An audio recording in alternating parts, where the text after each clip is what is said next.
Halo rekan-rekan mahasiswa, Assalamualaikum warahmatullahi wabarakatuh. Bertemu lagi dengan saya, Anwar Fuadi. Kita lanjutkan materi kita di mata kuliah Proyek Sistem Informasi 2. Nah, pada video kali ini kita akan mendiskusikan tentang UML diagram yang terakhir di mata kuliah ini, yakni deployment diagram. Jadi ini adalah melanjutkan dari diagram-diagram yang sebelumnya. Oke, deployment diagram. Tujuan dari materi ini adalah supaya rekan-rekan mahasiswa memahami fungsi dari deployment diagram dan kemudian mampu membaca dan juga mampu membuat sebuah model yang berisi deployment diagram. Oke, tugas pendahuluannya sebelum rekan-rekan mengikuti perkuliahan ini, pastikan rekan-rekan sudah membuat state machine diagram seperti yang kita diskusikan di mata kuliah sebelumnya.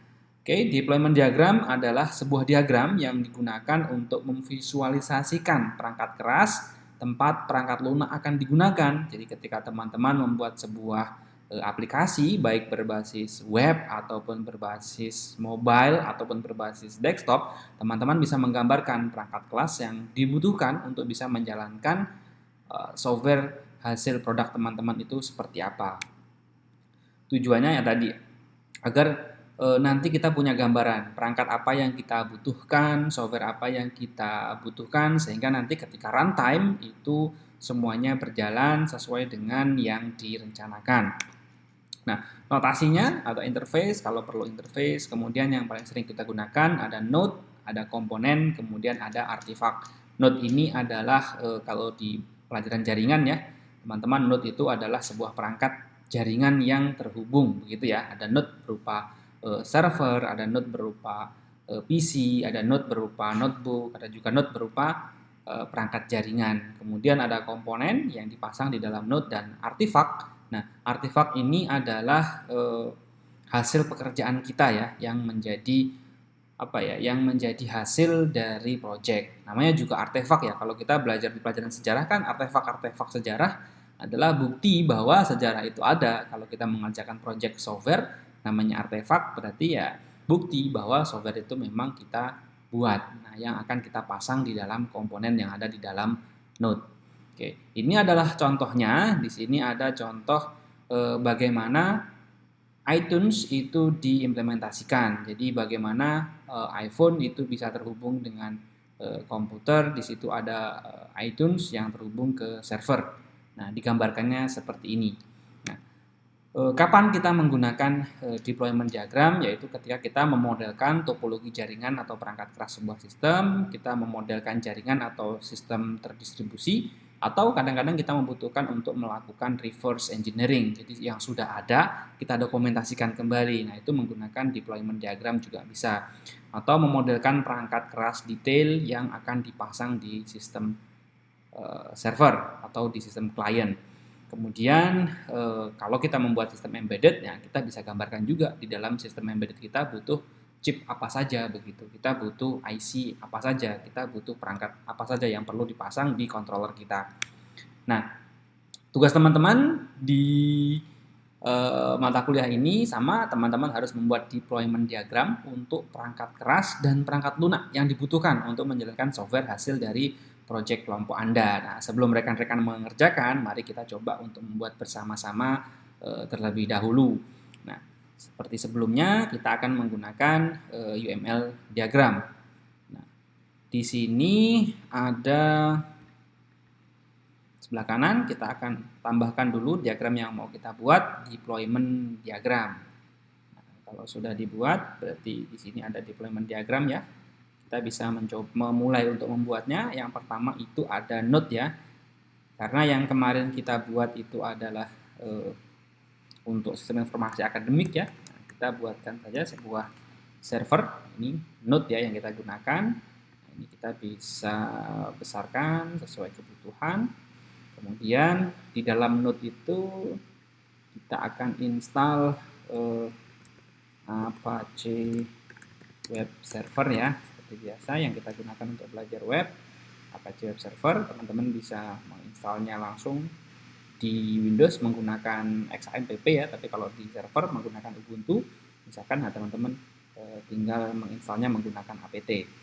Kemudian juga ini bisa dipasang dipasang di server terpisah. Tapi kalau dalam kasus yang akan kita gunakan ini misal ya kita menggunakan MySQL DB server yang terinstall di server yang sama. Ini bisa jadi di server yang berbeda. Apalagi kalau sistemnya sudah besar ya, sudah di scalable, sudah dibesarkan, itu bisa kita pasang di tempat yang berbeda, di server yang berbeda. Ini contohnya kita pasang di tempat yang sama. Nah, kemudian apa yang kita buat? Nah, ketika di Apache Web Server kita kan membuat web app ya. Jadi si sistem informasi akademik web app. Nah, ada web app yang kita buat. Pakai apa teman-teman ketika membuat web app? Nah, teman-teman bisa menggunakan PHP, frameworknya bisa Laravel, bisa menggunakan code Igniter atau menggunakan pure PHP atau vanilla PHP gitu yang tidak pakai framework atau pakai framework yang lain. Prado misalkan, ada yang pernah dengar framework PHP Prado atau Symfony, nah, pakai apa saja untuk membuat web app. Kemudian kita di sini ada ini bukan komponen ya, seharusnya kita buat artefak karena kita membuat basis datanya. Nah, kita buat si database. Nah, di dalam database server kan kita membuat database ya untuk aplikasinya. Kemudian kita bisa menambahkan di sini untuk mobile-nya kita bisa membuat si akad web. Kalau untuk untuk mobile kita gunakan apa? Web API. Bisa menggunakan REST yang sering kita gunakan ya, REST API. Nah, di sini seperti ini arsitekturnya, kita bisa gunakan anotasi di sini ya, node link. Jadi si akad langsung berkomunikasi ke basis data, terus kemudian si akad web API juga komunikasi langsung ke basis data. Nah, nanti user akan mengaksesnya lewat PC atau notebook. Nah, di PC atau notebook harus diinstal apa untuk bisa mengakses aplikasi web? Nah, harus kita install web browser. Oke, harus kita install web browser. Kemudian kalau kita dari smartphone,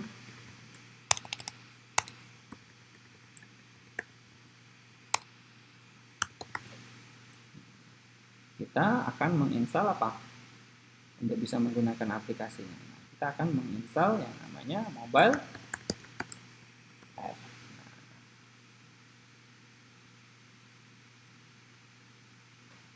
Kemudian kita gunakan node link saja. Nah, web browser akan terhubung ke web app. Terus kemudian mobile app akan menghubungi web API, sehingga ketika kita buka menggunakan browser atau menggunakan mobile app, hasilnya akan sama karena sama-sama terhubung ke database yang sama. Nanti bisa jadi teman-teman aplikasi web ataupun aplikasi web API-nya tidak boleh langsung menghubungi ke ke database. Misalkan teman-teman membuat microservice di sini gitu. Jadi mau web app mau web API itu harus menghubungi microservice begitu. Atau bisa jadi microservice-nya itu adalah si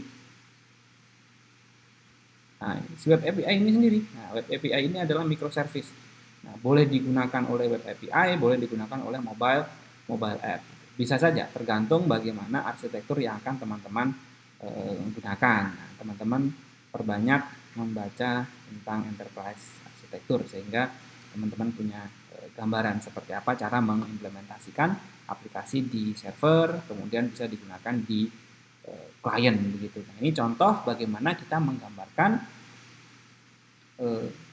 perangkat keras dan perangkat lunak yang dibutuhkan. Nah, perangkat kerasnya kan ini ya, server ini perangkat keras, kemudian perangkat lunaknya adalah ini Apache Web Server, MySQL DB Server yang dibutuhkan. Barangkali nanti servernya lebih dari satu,